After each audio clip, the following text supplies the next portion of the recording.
네, 오늘 함께 읽으신 본문의 말씀을 가지고 하나님이 원하시는 삶의 예배는 이웃 사랑입니다 라는 제목으로 함께 말씀의 은혜를 나누기 원합니다. 여러분 2014년도에 미국에서 그 유토피아라는 제목의 TV 프로그램이 있었습니다. 유토피아라는 이름의 이 TV 프로그램은요, 이 내용이 뭐냐면은 다양한 배경을 가진 15명의 사람이 시골에서 함께 사는 모습을 이제 아주 리얼하게 보여주는 거였습니다. 그래서 근데 이 프로그램의 특징이 뭐였냐면은 규칙을 만들지 않는 거, 규칙이 없는 거였어요. 지도자도 없고 규칙도 없고 심지어 화장실도 안 만들어놨어요. 그런데 어떻게 됐을까요? 결국 이 프로그램이 출연자들의 그 다툼과 불화로 500억의 손해를 보고 이제 조기 종영돼 버렸습니다. 이 TV 프로가 망한 이유가 무엇이었냐면요, 규칙이 없었기 때문이라고 전문가들이 이야기를 한 거예요. 규칙이 없어도 뭔가 잘 되고 잘 만들어질 거라고 생각했는데, 괜찮은 프로그램이 사람들의 관심을 얻는 프로그램이 만들 거라고 생각했는데, 정작 규칙이 없으니까 싸움과 다툼 때문에 금방 프로그램이 끝나버린 거죠. 여러분, 그 인류의 문명이 발전하면서 우리에게 준 혜택 중에서 가장 중요한 혜택이 뭐라고 생각하십니까? 그것은 규칙입니다. 규칙, 질서, 기준이 존재하는 거죠. 만약에 그 인류가 그 문명을 발전시키면서 서로가 지켜야 될 질서와 규칙이 없다면 어떻게 되었겠습니까? 혼돈을 겪겠죠. 지금 우리가 살고 있는 이 시대에도 혼돈이 있습니다. 혼란이 있습니다. 그렇게 먼 이야기 아니죠. 러시아와 우크라이나 전쟁만 봐도 그렇고, 이스라엘과 그 팔레스타인의 전쟁만 봐도 그렇고, 이 규칙과 질서가 있는 것처럼 보이지만은 그 규칙과 질서가 어떻게 존재하냐면은 내 규칙과 질서가 중요하다는 거예요. 공통이 세계가 함께 지켜야 될 그 규칙과 질서가 있는 것이 아니라 우리 민족, 우리 나라, 우리 인종이 지키고 싶은 질서가 있다 보니까, 규칙이 있다 보니까 그 싸움과 다툼과 분쟁이 끊이지를 않습니다. 그래서 이 하나님이 이스라엘에게 십계명을 주신 이야기는요, 그 인류가 만든 규칙이 아니라, 우리가 만든 규칙, 우리 안에서 나온 규칙이 아니라 절대자이신 하나님이 우리에게 주시는 그 질서, 그 규칙이 얼마나 중요한가를 알려줍니다. 그래서 제가 오늘 그 본문의 내용을 다루기 전에요, 하나님이 이스라엘에게 주신 그 십계명이 무엇인지에 대해서 조금 다루고 싶은데요. 왜냐하면은 우리가 십계명 하지만 그 십계명에 대한 오해가 참 많은 것 같아요. 그래서 제가 좀 본문의 말씀을 다루기 전에 짧게 십계명에 대한 내용을 좀 다루기 원하는데요. 첫 번째로요, 십계명은 계명이라는 그 단어가 붙어 있어서 그렇지 사실은 계명을 포함하는 하나님의 말씀입니다. 십계명은 하나님의 말씀이에요. 이게 어떤 의미인지 궁금하실 텐데요. 출애굽기 20장 1절을 보시면요, 그 출애굽기 20장은 십계명에 대한 내용이 기록되어 있죠. 20장 1절에서 이렇게 시작합니다. 하나님이 이 모든 말씀으로 말씀하여 이르시되. 그러니까 십계명은요, 히브리어 성경에서는 10마디 말씀이라고 기록되어 있어요. 아세렛 하데 바림이라는 단어가 쓰여 있는데요, 10마디 말씀, 하나님의 10마디 말씀이다. 계명이라는 표현을 안 써 있어요. 말씀과 계명은 다릅니다. 말씀은요, 계명을 포함하는 하나님의 모든 말씀을 말합니다. 계명은요, 어떤 거냐면은 하나님의 말씀에서 하라와 하지 말라고 명령하신 것을 말해요. 계명은 해라, 이거는 해라, 이것은 하지 마라, 이것이 계명입니다. 그런데 이 십계명을 보게 되면요, 출애굽기 20장 2절을 보게 되면은 하나님이 이스라엘에게 이런 표현을 씁니다. 내가 너희를 애굽에서 종되었던 너희를 구원한 구원자다. 하나님을 구원자라고 말씀하시죠. 그리고 11절, 20장 11절을 보면은 하나님이 세상을 창조하시고 7일째 되는 날 안식했다고 표현하십니다. 그래서 이제 이 십계명을 말씀하시면서 하나님께서 구원자이시고 세상을 창조하신 분이고 또 제7일을 거룩하게 하시고 안식한 분이라는 말씀을 주시죠. 자, 이것은 그래서 이 십계명에는요, 하나님이 어떤 분인지를 우리에게 이야기하는 말씀이 들어 있습니다. 그래서 십계명은 말씀과 계명이 포함된 하나님의 말씀이라는 거죠. 자, 그러면요, 십계명은 왜 주셨을까요? 하나님이 십계명을 주시는 이유는요, 아담의 범죄가 연루되어 있습니다. 여러분, 아담의 범죄로 그 아담의 죄의 유전자가 모든 사람들이 아담의 죄의 유전자를 가지고 태어나죠. 우리 자녀들이 부모의 그 유전자를 받아서 태어나는 것처럼 우리는 그것을 이제 원죄라 그러죠. 아담처럼, 그래서 아담의 죄의 유전자를 가지고 나와서 아담처럼 죄를 지어서 하나님의 질서 밖에서 혼돈의 삶을 살게 되었습니다.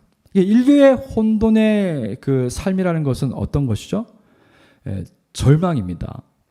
끝이 죽음으로 끝나는 절망이에요. 그 죽음 뒤에 하나님의 질서 밖에서 산다는 것은 그 죽음 뒤에 다른 세상을 산다, 다른 종교에서 이야기하는 어떤 다른 종교가 이야기하는 천국이나 극락이나 어떤 표현이든 그 무엇이 있는 게 아니라 그냥 죽음으로 끝나는 거예요. 하나님의 질서 밖에서 산다는 것은요. 그래서 절망과 고통뿐인 거죠. 하나님은 인류의 절망과 고통을 아시기 때문에 인류를 구원하기로 결정하셨습니다. 그리고 그 결정이 있은 다음에 하나님이 하신 일이 뭐냐면요, 한 민족을 선택하는 거였어요. 그 민족이 바로 이스라엘이죠. 그래서 하나님은 애굽의 노예로 종속되어서 절망과 고통 속에 있던 이스라엘을 애굽에서 구원하십니다. 구원하신 다음에 가나안 길, 그 가나안 땅으로 가는 길, 그 여정 속에서 그 시내산이라는 곳에서 하나님은 우리의 왕이요, 우리는 하나님의 백성이요, 이 언약 관계를 맺습니다. 이 언약 관계를 맺으면서 이제 너희는 내 백성이다, 내 소유다, 나의 새로운 가족이다고 하시면서 하나님이 주신 게 뭐냐면, 그 증표로 주신 게 뭐냐면요, 바로 십계명입니다.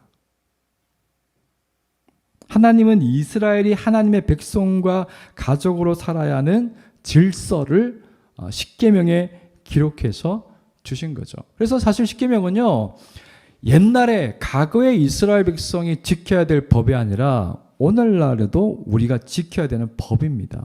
하나님이 구약의 하나님 다르고 오늘날의 하나님 다릅니까? 아니죠. 다만 복음 안에서 그 십계명이 더 확장되어져 있습니다. 사실 어떤 의미에서 우리가 신약의 시대를 사는 사람은요, 그 구약의 십계명이 확장된 의미를 사실은 신뢰하고 믿는 거죠. 그래서 하나님의 말씀은요, 예나 지금이나 바뀌지 않습니다. 우리 하나님을 믿는, 아버지로 믿는 그 자녀들이, 하나님을 왕으로 모시는 사람들이 마땅히 행해야 할 바, 마땅히 지켜야 될 게 십계명이라는 거죠. 그 십계명엔 두 가지의 중요한 질서가 있습니다. 그게 어떤 질서냐면요, 하나님을 제대로 사랑하는 법에 대한 질서입니다. 그것이 1계명부터 4계명에 기록되어 있죠. 이 1계명부터 4계명은요, 어떻게 하면 하나님을 제대로 사랑하는 것인가, 거기에 대해서 기록이 되어 있습니다. 그리고 5계명부터 마지막 10계명은요, 어떻게 하면 이웃을 제대로 사랑할 수 있는지, 그 질서에 대해서 기록하고 있습니다. 그래서 이 십계명이 우리에게 주어졌을 때 우리는 하나님의 백성으로서 우리가 어떻게 살아야 하는지를 알게 되는 거죠. 이것이 하나님께서 우리에게 십계명을 주신 이유입니다.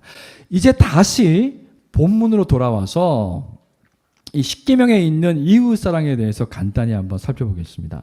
여러분 1계명에서 4계명은 하나님의 사랑을 어떻게 하면 지속적으로 풍성히 누릴 것인가에 대한 말씀이라고 했습니다. 10계명은요 모르는 사람들끼리 어느 날 계약을 맺은 것이 아닙니다. 하나님이 이스라엘에게 십계명을 주시기 이전에 하나님은 이스라엘을 구원하신 구원자로 나타납니다. 이스라엘은 하나님의 구원을 통해 하나님이 자신들을 얼마나 사랑하시는가를 알게 되죠. 그래서 하나님의 사랑을 곱씹고 깊이 묵상하면 그 사랑이 이스라엘 백성을 채우는 것이죠. 여러분, 하나님의 사랑이 나를 채울 때 우리는 감정과 행동으로 하나님의 사랑에 반응하고 싶어집니다. 그때 하나님이 이스라엘에게 주신 것이 바로 계명입니다. 그래서 예수님께서 아주 유명한 말씀하셨죠. 너희가 하나님을 사랑하면 그 계명을, 그분의 말씀을 지킬 것이다. 너희가 하나님을 사랑하면 그분의 말씀을 사랑하여 지킬 것이라고 말씀하셨습니다. 이게 되게 중요한 것 같아요. 그래서 1에서 4계명은 하나님의 사랑에 올바로 반응하는 방법으로 우리가 어떻게 하면 하나님과의 사랑이 영원히 풍성하게 지속되는지를 가르쳐 줍니다. 그리고 5에서 10계명은요. 하나님께 받은 사랑을 나와 같은 하나님의 형상을 가진 사람들과 건강하게 나누는 방법이 무엇인지를 가르쳐 줍니다. 그래서 우리는 5에서 10계명은 이웃과 하나님의 사랑을 나누는 건강한 경계선을 보여준다는 것을 알 수 있죠. 그러니까 이 5에서 10계명을 잘 지키면요, 그것이 이웃과 건강하게 하나님의 사랑을 나누는 방식이라는 거예요. 이 경계선을 따라서 이웃을 사랑하면 우리의 삶에 만족이 있다는 것입니다. 그리고 이 이웃과 건강한 사랑의 관계를 형성할 때 어떤 일이 일어나면요, 다시 사랑의 원천인 하나님의 사랑을 갈망하게 되고 하나님께로 가서 그분의 사랑을 받고 누리게 됩니다. 그래서 십계명은 하나님이 제시한 사랑의 완전한 서클, 사랑의 순환 공식이라는 것을 알 수가 있어요. 어떤 뜻인지 아시겠습니까? 하나님이 우리의 구원자로서 나를 얼마나 사랑하는지를 알면서 내가 그 하나님께 반응하기를 원해요. 그래서 하나님께서 그 사랑에 반응하는 방법을 우리에게 가르쳐 주신 거죠. 그게 십계명이라는 거예요. 그래서 1계명부터 4계명까지는 그것을 지키면은 우리가 건강하게 하나님을 사랑하는 법을 지키는 겁니다. 그리고 5계명부터 10계명은 건강하게 이웃을 사랑하는 것을 지키는 거라는 거예요. 이웃과 사랑을 나누는 것은요, 우리가 주는 거죠. 이웃에게 받기도 하지만은 우리가 우리 사이에서 나눈 사랑은요, 사랑의 원천이 아니에요. 그래서 서로가 사랑하면서 그 사랑의 풍성함을 누리긴 하지만은 다시 누구에게로 가야 되냐면요, 하나님께로 가야 됩니다. 하나님께로 와서 그 사랑의 원천이신, 사랑의 샘물이신 그 하나님께 공급을 받아야 되죠. 그럼 그 사랑이 다시 우리 내면을 채우고 우리를 흘러 넘치게 하면은 그 사랑을 가지고 다시 이웃을 사랑할 수 있는 거예요. 이것이 계속 반복되는, 주기적으로 반복되는 삶이 십계명의 삶이라는 거예요. 이것이 하나님의 사랑의 공식, 우리가 사랑하는 삶을 살게 하는 사랑의 공식이라는 거죠. 그런 의미에서 우리가 오늘 이 십계명의 5번째부터 10가지의 계명을 보게 되면요, 이 계명이 우리에게 의미하는 것은 하나님의 사랑을 받은 사람으로서 사랑을 나누는 것임을 알 수가 있는 거죠. 그래서 첫 번째가 무엇에 대한 사랑입니까? 하나님은 첫 번째 이웃 사랑의 대상을 부모라고 말씀합니다. 왜냐하면 우리의 존재가 부모님이 없으면 존재할 수 없는 거죠. 여러분, 하나님은 내 부모를 그래서 공경하라고 말씀합니다. 공경. 이 공경으로 번역된 히브리어는요, 무겁다, 힘겹다, 짐이 되다, 이런 뜻이 있어요. 약간 부정적인 의미인데 또 다른 의미도 있습니다. 복합적인 의미가 있는데 존경하다, 영화롭다, 존귀하다라는 뜻이 있습니다. 공경이라는 단어는 그래서 아주 뚜렷하게 상반되는 두 개의 의미가 복합되어 있습니다. 그리고 이 공경의 단어적 의미를 보게 되면요, 칭찬받을 자격이 있는 사람에게 어울리고 합당한 칭찬과 태도를 보이는 겁니다. 이 공경이라는 단어 속에 이미 그런 의미가 들어 있습니다. 그래서 칭찬받을 자격이 있는 부모를 공경하는 것은 그리 어렵지 않죠. 문제는 뭐냐면요, 공경받을 자격이 없는 부모를 공경하는 것이죠. 성경에는요, 부모의 세 가지 책임이 나옵니다. 부모님이 들으면 싫어할 수도 있는데요. 첫째는 자녀에게 하나님의 길을 가르치는 것입니다. 둘째는 자녀를 하나님의 말씀으로 훈육하는 것입니다. 셋째는 자녀의 정서적, 육체적 모든 필요를 공급해 주는 것이죠. 인생의 경험을, 지혜를 나누어주고 아이에게 필요한 삶의 필요를 채워주는 것이죠. 이렇게 자녀에게 책임을 다하는 부모는 공경을 받는 것이 마땅하죠.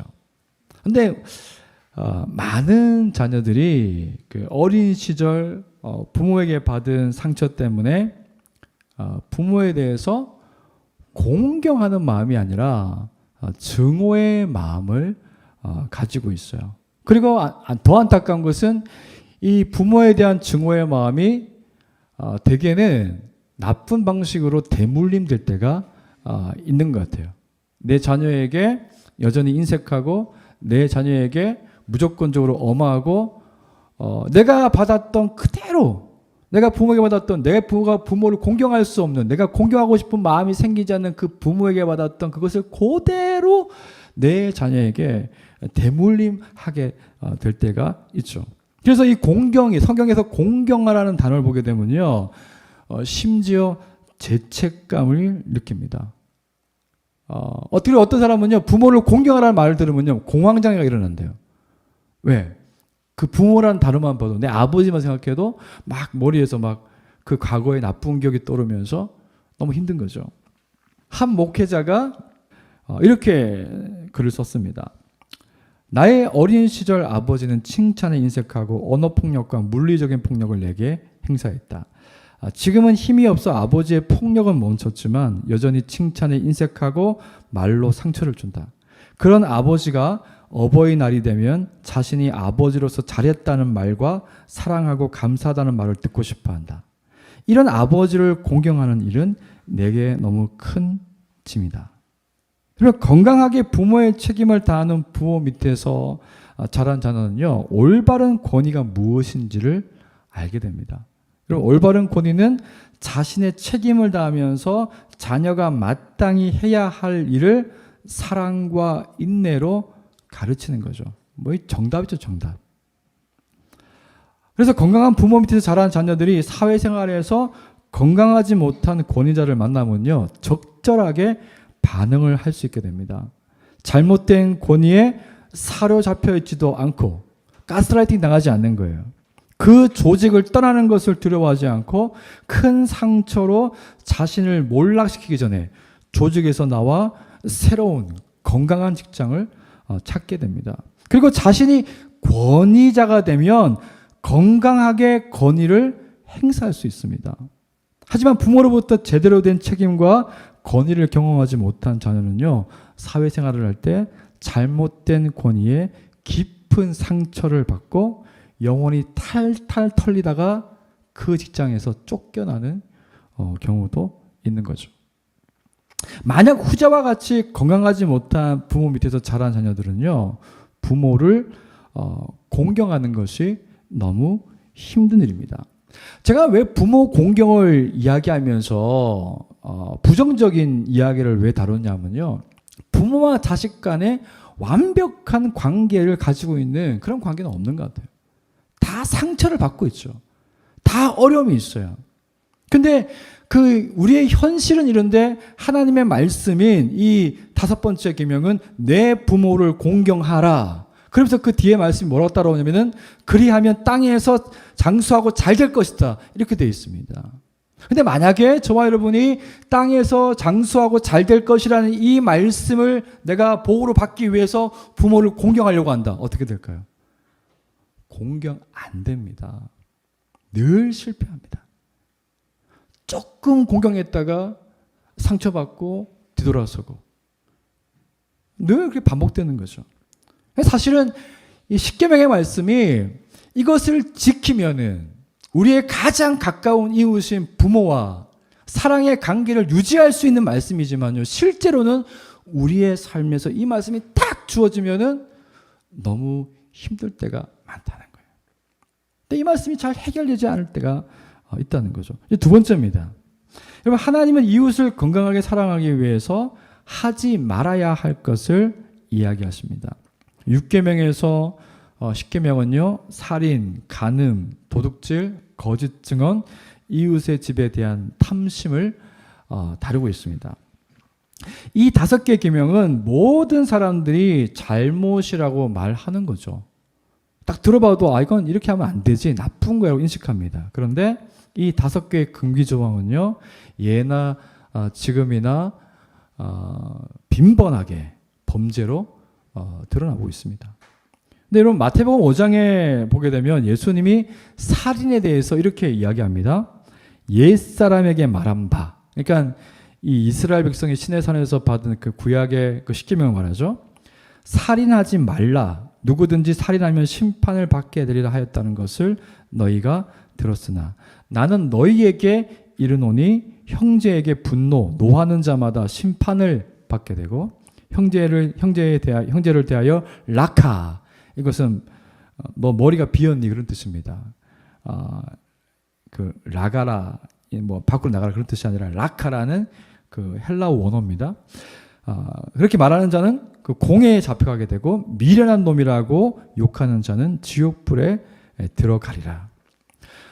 예수님은요, 살인에 대한 이야기를 하면서 형제에게 분노하거나 분노하게 만드는 사람의 말과 행동, 머리가 비었냐, 이렇게 사람을 비난하는 것, 이 모든 것들은 심판을 받고 공회에 잡혀가 문책을 받고 지옥불에 들어갈 죄라고 말씀합니다.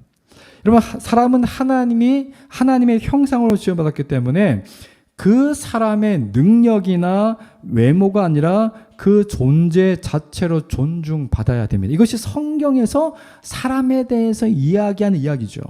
그 존재만으로 충분히 존중받을 자격이 있는 거예요. 병이 들어서 극단적으로 식물인간이 되어서 겨우 산소호흡기에 의존해서 호흡하고 있는 분이라 할지라도 그분은 존중받아 마땅하죠. 왜? 하나님의 형상으로 지음받은 존재이기 때문에. 그분이 할 수 있는 능력이나 그분의 외모나 그 어떤 것으로 그분을 평가하는 게 아니에요. 그런데 오늘날 우리 사회가 어떻습니까? 능력이나 외모나 그 외에 여러 다른 것들을 가지고 사람을 판단합니다. 그것이 사람들에게 상처가 되죠. 그것이 사람들의 마음의 악을 형성하고 그것을 날카롭게 만들고 나중에는 살인까지 이르는 동기가 되는 것이죠. 그래서 예수님은 극단적인 살인하지 말라로 끝나는 것이 아니라 그 살인에 이르게 하는 그 동기에 대해서 말씀합니다. 그 동기는 뭐라는 것이죠? 사람을 하나님의 형상으로 보지 않으면은 결국 그런 범죄들이 일어날 수밖에 없다는 것이죠. 그 다음에 간음에 대한 얘기를 하시는데요. 이 간음은요, 여러분, 부부의 성관계는요, 부부의 친밀함의 상징입니다. 요즘 뭐 그런 표현을 많이 쓰죠. 섹스리스 부부가 많아지고 있다. 각방을 쓰고 서로 그냥 한 집에 살 뿐이지 그렇게 살아가는 사람들이 참 많다고 합니다. 여러분, 그래서 부부의 성관계는 어떤 의미가 있냐면요, 친밀함의 상징입니다. 아내는 남편의 사랑과 세심한 배려에 마음을 열죠. 남편은 아내의 인정과 존중을 통해 아내를 더 사랑하게 됩니다. 근데 이 서로에 대한 친밀감이 절정에 이를 때 부부의 성관계가 이루어지는 거죠. 건강하게 그렇게 만들어지는 겁니다. 그 부부의 성관계를 통해서 서로의 하나됨을, 그 친밀감을 더 깊이 공유하는 것이 부부의 성관계라는 겁니다. 그런데 오늘날 이 간음, 배우자의 부정행위가 일어나는 이유가 뭐냐면요. 가장 첫 번째가 부부 사이에 신뢰와 친밀감이 사라지고 있기 때문이라는 거예요. 같이 살지만, 한 집에 살지만은 서로에 대한 친밀함이 없어요. 서로에 대한 이해가 없어요. 아니, 서로를 이해하려고 하지 않습니다. 그러다 보니까 가정 안에서 같이 가장 친밀하게 관계를 유지하면서 그 하나님과의 친밀함을 상상하고 그분을 경험해야 될 그 부부 관계가 간음이라는 죄로 이어지고 있는 것이죠. 그리고 도둑질과 탐심에 대한 내용이 나오는데요. 이것은 이 결핍에 대한 두려움이 만들어내는 범죄입니다. 여러분, 아무리 많이 가진 사람도 그 절도 행위를 한다는 거 우리가 한 번씩 뉴스를 통해서 볼 거예요. 여러분, 많이 가졌다고 해서 도둑질하지 않는 게 아닙니다. 많이 가졌다고 해서 우리 안에 있는 그 탐욕이 사라지는 것이 아닙니다. 여러분, 우리 안에 있는 탐욕, 이 탐욕이 마르지 않는 이유는 뭐냐면요, 우리의 결핍에 대한 불안함입니다. 그 어떤 것이, 그 무엇이 나를 채워줄 수 있을까? 우리는 늘 아무리 많이 가지고 있어도요, 늘 목말라하고 채워지지 않는 결핍이 우리 안에 존재합니다. 그러다 보니까 많이 가지고 있어도 이 도둑질, 절도와 탐심을 버릴 수 없다는 거예요. 늘 유혹에 서 있다는 겁니다. 그리고 거짓 증거는요, 인정에 대한 욕구가 만들어낸 범죄입니다. 우리는 누구나 인정받고 싶은 욕구를 가지고 있습니다. 예를 들어서 어떤 부정직한 조직에서 거짓 증언이 일어나는 이유는요, 사실을 말할 때 그 부정직한 조직으로부터 퇴출당할 수 있다는 두려움이 있기 때문이죠. 뭐 그렇지 않은 경우도 있겠지만요. 여러분, 사람은 건강한 인정이 아니더라도 인정받고 싶은 욕구에 목말라 있습니다. 왜냐하면요, 그 인정이란 욕구는요, 사람이 존재하게 만드는, 살게 만드는 힘이래요. 어떤 사람이 극단적인 선택을 하냐면은 내 존재가 인정받지 못한다고 생각하면요, 극단적인 선택을 한대요. 가정에서, 뭐 회사에서, 내가 알고 있는 사람, 그 누구도 나를 인정해 주지 않아요. 나를 존재로 인정해 주지 않을 때 극단적인 선택을 하게 된다는 거예요. 그러면 극단적인 선택을 하지 않기 위해서, 내 존재가 살아있는 것을 느끼기 위해서는요, 부정직한 조직에서라도 인정받고 싶은 거예요. 그래서 우리가 참된 인정을 받지 못하면요, 그런 거짓 증거도 얼마든지 그 조직을 위해서, 내 존재감을 위해서 할 수 있다는 거죠. 여러분, 지금까지 제가 말씀드린 살인, 간음, 도둑질, 거짓 증거, 탐심은요, 왜 우리 안에서, 우리 내면에서 일어날까요? 그것은 우리의 내면에서 하나님의 법이, 하나님의 질서가 사라졌기 때문입니다. 하나님의 질서와 법이 우리 마음을 지배하지 못하고 끊임없이 혼란스러운 거예요. 이 하나님의 법과 질서가 없다는 것은요, 굉장히 이 성경에서 문맥적으로 보게 되면은 하나님의 법을 아는 거하고 그 말씀을 지키는 것은 다른 문제예요. 하나님의 그 법을 알아도 여전히 이런 범죄를 저지를 수 있습니다. 왜? 이런 그 계명이 문자로 그냥 있는 거하고 그 계명을 내가 지킬 수 있는 힘은 전혀 다른 거기 때문이에요. 근데 우리는 이 말씀이 주어졌긴 했지만은 이 말씀을 지킬 힘은 우리에게 없다는 거죠. 이게 사실 우리를 제일 힘들게 만드는 거예요. 그래서 이웃 사랑에 대한 두 가지의 그 계명, 내 부모를 공경하라, 그리고 이웃을 사랑할 수 있는 건강하게 사랑할 수 있는 방식이 나오는데요. 우리가 이 두 가지의 방식으로 건강하게 내 부모를 공경하고 이웃을 사랑하려면 어떻게 될까요? 답은 우리에게 없다는 거예요. 답은 우리에게 없습니다. 만약에 저와 여러분이 이 계명만 가지고 내가 열심히 해서 이 계명을 지켜보려고 한다면요, 다 실패할 겁니다. 이웃사랑 못합니다. 근처도 못 갑니다. 그래서 우리에게 필요한 것이 뭘까요? 다시 하나님 사랑으로 올라가는 거예요. 여러분, 이스라엘이 십계명을 받은 그 과정을 생각해 보십시오. 하나님이 십계명을 주시기 전에 먼저 한 것이 무엇입니까? 이스라엘을 구원하셨죠. 그 큰 구원을 이루셨죠. 어린 양을 잡아서 그 피로 말미암아 구원받았어요. 이것이 무엇을 이야기합니까? 그리스도를 우리를 위해서 보내주신 하나님의 사랑에 대한 상징이죠. 여러분, 이 구원을 받은 이후에 그 하나님의 사랑을 경험한 사람들에게 주어진 것이 계명입니다. 그래서 계명은요, 하나님을 사랑하라는 계명도 그렇고 이웃을 사랑하라는 계명도 그렇고 하나님의 사랑을 경험하지 못하면요, 이 두 계명은 절대 지킬 수가 없는 거예요. 그러니까 저와 여러분이 하나님의 사랑이 없으면은 그냥 계명은 계명이고 그냥 우리는 우리가 원하는 대로 사는 거죠. 질서가 생길 수가 없어요. 여러분, 우리를 질서 있게 만드는 것은요, 명문화된 법이 아니라 우리를 질서 있는 사람으로, 규칙적인 사람으로 만드는 것은요, 어디에 있냐면요, 하나님의 사랑에 있어요. 하나님의 사랑이 우리를 질서 있는 사람으로 만들어요. 하나님의 사랑이 우리를 규칙적인 사람으로 만듭니다. 왜 그럴까요? 사랑만이 사람을 바꿀 수 있어요. 그 어떤 것도 사람을 바꾸지 못합니다. 그래서 하나님을 사랑하는 자마다 뭐 한다고요?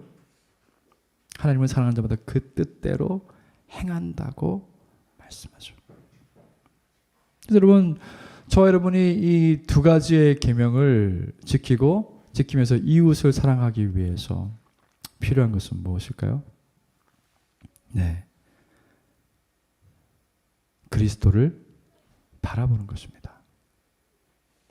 하나님이 그리스도를 통해서 나를 얼마나 사랑하시는가를 바라보는 것이죠. 그 사랑에 힘을 얻는 것입니다. 여러분, 사랑도 그렇고요, 모든 것이 그런데요, 모든 것이 잉여가 있어야지 다른 사람에게 베풀 수가 있어요. 나한테 간당간당하면은 막 속으로 계산하게 돼. 야, 나 이번 달에 나 요만큼 모자라는데 이거 어떻게 다른 사람을 위해서 줄 수 없죠. 당연히 줄 수 없죠. 어떻게 줍니까? 여러분, 십계명에는 놀라운 하나님의 그 은혜의 비밀이 숨겨져 있어요. 그게 뭐냐면요, 내가 너희를 사랑한다. 그냥 사랑하는 정도가 아니고 넘치게 사랑한다는 거예요. 그래서 넘치게 사랑해 주심으로 1계명에서 4계명까지 지킬 수 있는 거예요. 그 넘치는 하나님의 사랑을 받았기 때문에 다시 그 하나님을 우리가 사랑할 수 있게 되는 겁니다. 5계명에서 10계명도 마찬가지예요. 하나님의 그 사랑이 우리의 내면을 채우고 그것이 흘러 넘쳐서 우리에게 잉여된 사랑이 부어지기 때문에 다른 사람을 사랑할 수 있는 힘이 생기는 거예요. 그러니까 어떻게 보면은 우리가 억지로 사랑할 수 없어요. 사랑하라고 해서 사랑할 수 없어요.